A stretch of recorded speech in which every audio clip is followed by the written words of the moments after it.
ये famous world famous चाचा जाने का ढाबा। टाइम चेक 7:30, निकलने का टाइम ऑलरेडी आधा घंटा लेट। चाचा गुड मॉर्निंग। आपसे एक ब्रेड आमलेट, एक चाय और एक सिगरेट का पैकेट लिया था कल। नहीं सर, करा दिया था। लेट हो गया बल्कि ऑलरेडी 7 बजे निकलना था, 7:30 हो गया। चलो चाचा। अच्छा जी, नमस्कार जी। मिलेगा फिर। सामने वाले पहाड़ में एक मस्त बर्फ भी गिर चुकी है। यहाँ पे 200 रुपये पर नाइट का ये बेड देते हैं विदाउट एनीथिंग। और बगल में इनके बेटे का तेंजिंग उनका एक कैंप है जिसमें 9 टेंट है और एक बंदे का 800 के हिसाब से एक टेंट देते हैं। एक टेंट में 4 लोग रहते हैं और ये रोड सीधा जाता है ग्रामपुर की तरफ। गाड़ियाँ चलना शुरू हो चुकी हैं, हम ऑलरेडी लेट हो चुके हैं। ये हमारा टेंट जो सामने एकदम पहले नंबर पे, और उसके आगे मेरी धंधो खड़ी है। ये पूरा कैंप और इसके अंदर का मैं आपको एक बार नज़ारा दिखा दूँ। ये इसके अंदर का ये 4 बेड, वहाँ पे बाथरूम। धंधो हमारी तैयार है दौड़ने के लिए।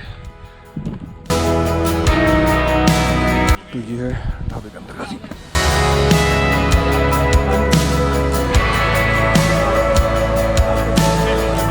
ये है हमारे तेंजिंग भाई। भाई तेंजिंग भाई बिल बना दो मेरा। बिल पैसा एक्स्ट्रा तो है ही नहीं कुछ। एक पानी की बोतल था। पानी की बोतल 30 रुपए एक्स्ट्रा हो गया भाई। थोड़ा सा पीछे ओ तरीक। बस बस बस बस काफ़ी है। चलो भाई, चलो आप ध्यान रखो। अगले सर्किट मिलते फिर से आपसे ना। क्या नाम है आपका? मान सिंह। चलो मान सिंह चल भाई। तो यहाँ से अब हम अपना अगला सफ़र शुरू करते हैं भगवान का नाम लेके। सड़क बहुत ही गजब और ऊपर बर्फ़ और धूप निकल गई है, तो इससे होगा ये कि पानी पिघलना शुरू होगा और देखना है कि आगे होता है क्या। और ग्रामपुर तक का सफ़र कम से कम 3 घंटे का। यहाँ से रात का स्टे काफ़ी अच्छा रहा हमारा। दिल्ली के लौंडे हमें मिले और उनसे हमने काफ़ी गप्पे शप्पे मारी, बातचीत की। और हुआ ये कि वो पार्टी जो थी 5 लोगों की WRV में, होंडा WRV में आ रखी थी और 3 बजे यहाँ से कट लिए बिना बिल दिए। तो हमारे तेंजिंग भाई जिनके कैंप में वो रुके थे एक टेंट के अंदर, वो काफ़ी मायूस थे कि बिल भी ना दिए। 3200 रुपये का बिल था, वो भी नहीं दिया उन्होंने और निकल गए। तो उन्होंने अब बोला कि वो है ही लोकल यहाँ के, मनाली में भी उनकी लिंक है, तो बोलते हैं मनाली में रुकूंगा उनको। हमारे हिमाचल में बाहर से टूरिस्ट लोग आते हैं, दिल्ली से, कलकत्ता से, मुंबई से। तो ये सब काम ना करें, क्योंकि ये एक उनके शहर का एक बैड इंप्रेशन डाल देता है यहाँ के लोगों में। और जो अगली पार्टी आती है फिर वो सोचती है 50 बार कि यार इनको हम एंटरटेन करें, इनकी सेवा करें ना करें। तो वो दिल्ली के थे और दिल्ली का एक उन्होंने बहुत ही बुरा इंप्रेशन डाला है उन 5 लोगों ने। 5 लड़के थे। तो मुझे भी बुरा लगा कि यार खाना भी खाया, रहे भी। 800 रुपये पर हेड एक टेंट का चार्ज उनको देना था, वो भी उन्होंने नहीं दिया। और 3 बजे वहाँ से निकल लिए। मतलब ऐसी जगह में इतनी एक्सट्रीम कंडीशन पे कोई किसी ने अपना कैंप लगा रखा है तो बहुत जद्दोजहद से अपनी जीवनी कमा रहा है, अपनी लाइवलीहुड कमा रहा है, तो उसके पेट में लात ना मारूँ तो बहुत अच्छा है। बाकी यहाँ पे कल एक वेस्ट बंगाल का ग्रुप आ रखा था चंद्रताल ट्रैक के लिए। बहुत ही एक सैड इंसिडेंट हुआ कि एक आदमी 42 years of age, he had high altitude sickness and he lost his life yesterday in the afternoon and he has been evacuated and taken body has been taken to Kaza for the postmortem. The group was of 42 people. उनके साथ एक porter था अपने घोड़ों के साथ। वो मैं उससे बात कर रहा था रात को बैठ के, तो उसने मुझे बताया कि 2 दिन से उस बंदे को दिक्कत थी, पर उसने बोला कि मैं तो पूरा करूँगा ही करूँगा यार, आया हूँ तो घूम के जाऊँगा। तो घूमना ज़रूरी नहीं है, पैसा ज़रूरी नहीं है, लाइफ आपकी ज़रूरी है। पैसा तो फिर भी कमा लोगे, लाइफ एक ही बार मिलती है। तो अगर आपको लगता है कि यहाँ पे आके कि आपको कुछ दिक्कत परेशानी हो रही है, सांस लेने में दिक्कत हो रही है, तो कंडीशन और वर्सन होने का इंतज़ार ना करें और उसी वक्त यहाँ से अपने आप को इवैक्यूएट कराएं, ये जगह छोड़ दें। क्योंकि हाइट यहाँ पे बहुत ज़्यादा है और सांस लेने में काफ़ी कष्ट होता है। तो इट इज़ नॉट रिकमेंडेड। अगर आपको दिक्कत थोड़ी भी है तो यहाँ पर रुकें। सूरज निकल गया है। अभी सूरज निकलने से हुआ ये है कि पानी पिघलना शुरू हो जाएगा, ग्लेशियर्स, और उसके पिघलने से क्या होगा, पानी नालों में ज़्यादा बढ़ जाएगा। तो आप देख रहे हो रोड की कंडीशंस कुछ खास नहीं है और बहुत ही बुरी कंडीशंस हैं, बट बाइक चलाने का मज़ा, ऑफ रोडिंग का मज़ा इन्हीं रोड्स में आता है। चाचा चाची का ढाबा काफ़ी पुराना है, जो कि मैं उनके बेटे से बात कर रहा था तेंजिंग दोरजे से। तो उसने मुझे बताया कि ये 65-70 के आसपास खुला है जब ये रोड बन रहा था। तो उनके दादा दादी आए थे यहाँ पे एज लेबर्स, और धीरे धीरे उन्होंने अपना काम शुरू किया। दादा दादी ने अपने बच्चों को दिया जो कि चाचा चाची हैं आज, और चाचा चाची ने अपने बच्चे को दे दिया जो कि आज तेंजिंग नोर्जे अपना वहाँ पे कैंप साइट चला रहा है। तो ये हुआ है मेरे साथ अभी, बाइक हैज़ फॉलन डाउन और डैमेज शायद कुछ हुआ नहीं है। अब इसको उठाना बहुत बड़ी महाभारत है। बच गया, पत्थर आ गया ना बीच में, ध्यान नहीं दिया। आपको कुछ नहीं लगा ना? नहीं मैं ठीक हूँ। उठाए 1 2 3 स्टार्ट हो रही है।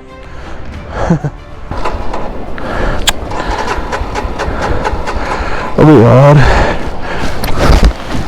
बाइक स्टार्ट नहीं होगी हमारी।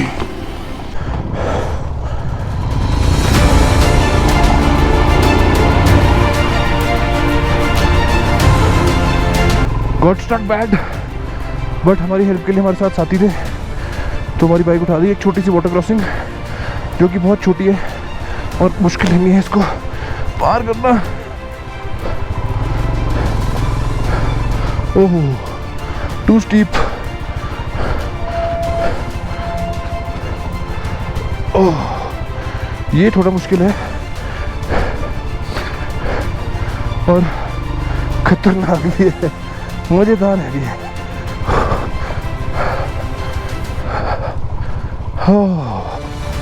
ये खतरनाक वाटर क्रॉसिंग थी। लकीली पानी इसमें कम था अभी, तो इसलिए आसानी से क्रॉस हो गई है।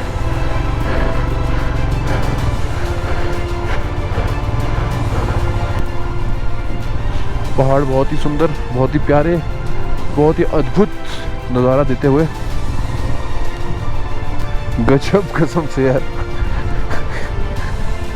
ये दिस रोड बेसिकली 6 महीने खुलता है और मेंटेन इसलिए नहीं होता है क्योंकि BRO के यहाँ पे बहुत लिमिटेड डेट है और उनका जिस रिक्वायरमेंट बेसिस पे इसको रिपेयर करते होंगे, फौज इसको यूज़ करती नहीं होगी इस रोड को ज़्यादा, इसलिए BRO ने भी ज़्यादा इसमें ध्यान नहीं दिया हुआ। गजब मजा।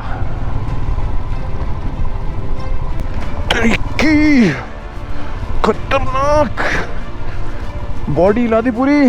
ओहो ये रोड एक बार तो करना ही था मेरे को, अब तो एक और बार करूँगा क्योंकि बहुत मज़ा आ रहा है, ये बहुत मज़ा आ रही है। Body massage free of cost.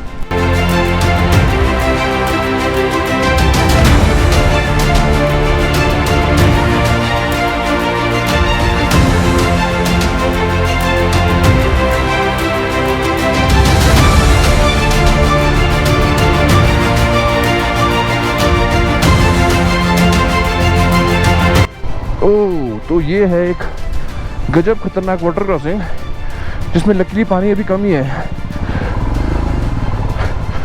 तो ये प्यारी सी वाटर क्रॉसिंग जिसको हम बड़े प्यार से क्रॉस कर रहे हैं, बहुत ही मज़ेदार। ओह बहुत ही गजब फीलिंग, अत्यंत आनंद में अनुभूति का अनुभव करते हुए बहुत ही लंबा पैच और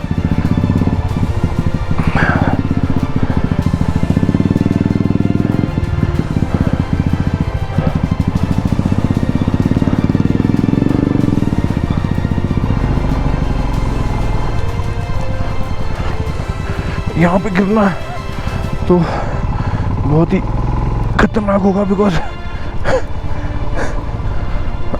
तो हमने क्रॉस कर ली water crossing. Oh my God मज़ा सा आ गया। सरल जिंदगी और मसल एकदम फूल गए मेरे। अगर मैं आपको अपनी जैकेट खोल के बाइसेप्स दिखाऊं तो एकदम 36 इंच के हो चुके होंगे अब तक। ओह पूरे अस्थि पंजर हिल गए होंगे यार इस हिमालयन के भी। धन्नो भी बेचारी बोल रही कि कहाँ गया है मेरे को मालिक मेरा, पर कोई ना धन्नो तो मेरी दोस्त है, सच्ची साथी, लगे रहे।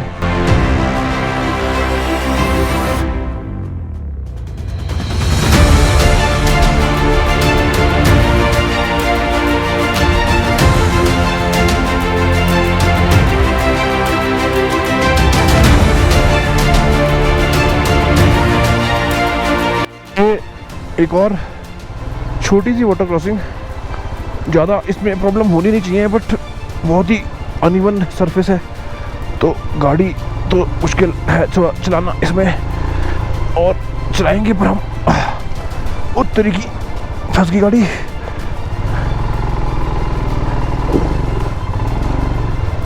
बड़े बड़े पत्थर, ओह चला चल रही, यूं ही चला चल रही बहुत ही बच के, बिकॉज तो हमने इसको अच्छे से क्रॉस कर लिया भाई। छोटी सी वाटर क्रॉसिंग जिसे क्रॉस करना कोई कष्ट नहीं होना चाहिए, और हमने कर भी लिया। स्टैग्नेंट वाटर है, कहीं से आके जमा हो गया यहाँ पे। वाटर क्रॉसिंग वो है जो जिसमें पानी बहता हो। थोड़ी सी यहाँ पे आपको हल्की सी, मतलब जितनी आप शहरों में सिटीज़ में बाइक राइड करते हैं उससे ज़्यादा लेवल की एक्सपर्टीज़ चाहिए, बिकॉज यहाँ पे बैलेंसिंग थोड़ी मुश्किल हो जाती है जब आप ऐसे रोड से गुजरते हैं। तो जैसे यहाँ पे तो भी रेत है, कुछ दिक्कत नहीं है, बट ये पत्थर वाला रोड, उसमें पानी भी बह रहा है, तो इसमें बैलेंसिंग का काफ़ी मतलब हो जाता है, बिकॉज आपके हाथों में काफ़ी जान लग जाती है इसमें। और इसलिए थोड़ा सा इसका हल्का सा एक्सपीरियंस या फिर हल्की सी प्रैक्टिस इज़ मस्ट ऐसे रोड्स पे चलना। और वो रोड्स तो यहीं पे मिलेंगे, तो प्रैक्टिस भी आपकी यहीं पे होगी और एक्सपीरियंस भी यहीं पे मिलेगा। This is a national highway by the way. और फिर से यहाँ पे पानी कंटिन्यूस बह रहा है, इसलिए रेत सारी बह चुकी है और पत्थर ही पत्थर है चलाना। ओए होए होए, एक और वाटर क्रॉसिंग आ चुकी है भाई, और ये तो बहुत ही खतरनाक वाली है। ओ माय गॉड, इसको पार कैसे करेंगे? इसके लिए थोड़ी हेल्प चाहिए होगी, पर पीछे तक दूर दूर तक मुझे कोई दिख नहीं रहा है।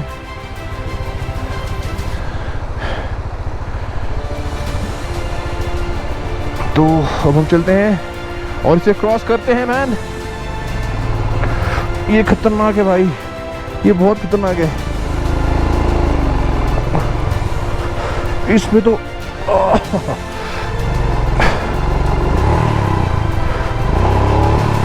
ओहो,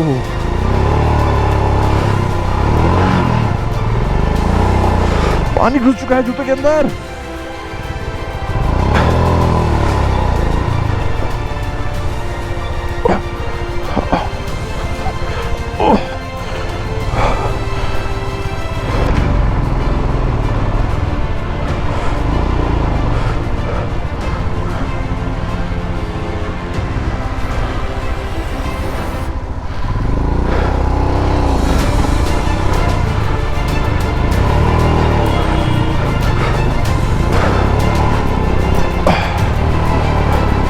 खतरनाक वाला ये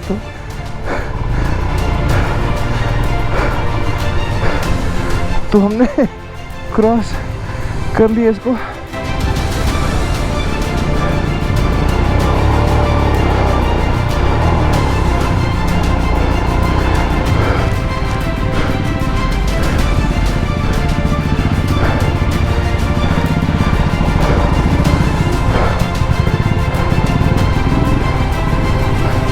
और जूतों में पानी जा चुका है हमारे।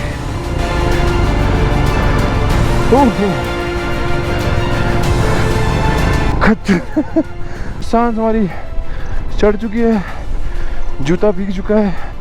तो ये जो मोटोटेक हमने लिया था ये काम नहीं आया है। ओहो, तो आपसे मैं बता देता हूँ कि ये जो आप मोटोटेक या फिर रॉयल एनफील्ड के बूट कवर्स आते हैं, ये भी वाटर क्रॉसिंग में सक्सेसफुल नहीं है, बिकॉज इनके पीछे वेलक्रो लगा होता है। वेलक्रो के अंदर एक सिंपल सी वाटरप्रूफ जिप नहीं है, नॉर्मल जिप है। तो it only is a rain cover, not a water crossing cover. बहुत ही खतरनाक शार्प एज पत्थर है यहाँ पे। ये भी वाटर क्रॉसिंग ही होगी, बट अभी लकीली इसमें पानी कम है।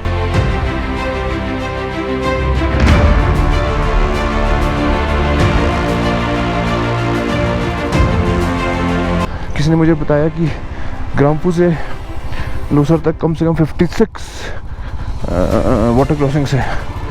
56 वाटर क्रॉसिंग्स, छोटी बड़ी सब मिला के।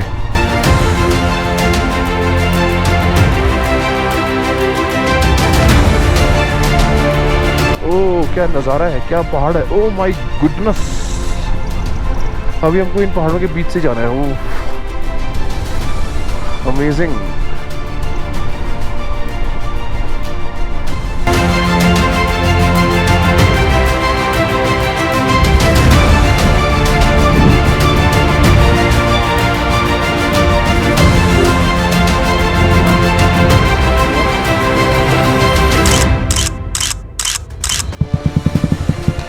चलो भाई, हिमाचल के मौसम का कुछ कहना नहीं है भाई। कुछ कभी भी बदल जाता है, कभी भी ठीक हो जाता है, कभी भी खराब हो जाता है। कल एकदम मस्त मौसम, नीले आसमान में, सुबह भी एकदम नीला आसमान आ ही गया था, बट फिर से बादल आ गया। Paul's memorial, what is this? Paul भाई का मेमोरियल है ये।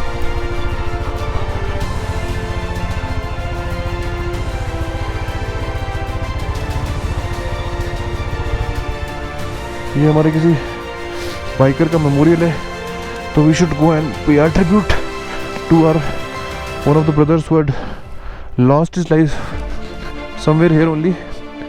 Ride in peace in loving memory of Shubhomoy Paul, Kolkata 69 से 2016 biker nation.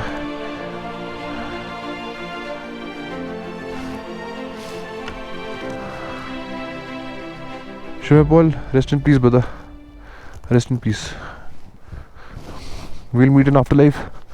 Take care.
Part 1 of our circuit is complete. अभी part 2 will start. We are right now at Grampur से हमको भी जाना है डिस्पैच। हमारा जो शिमला काजा सर्किट है वो यहाँ पे कंप्लीट होता है। ले रूट पड़ेगा और ले सर्किट अब यहाँ से स्टार्ट होगा। Part 1 of this blog ends here. Part 2 में मैं आपको मिलूँगा ले सर्किट। तो अभी हम यहाँ से अपना अगला सफ़र let us start it. Yo man. है।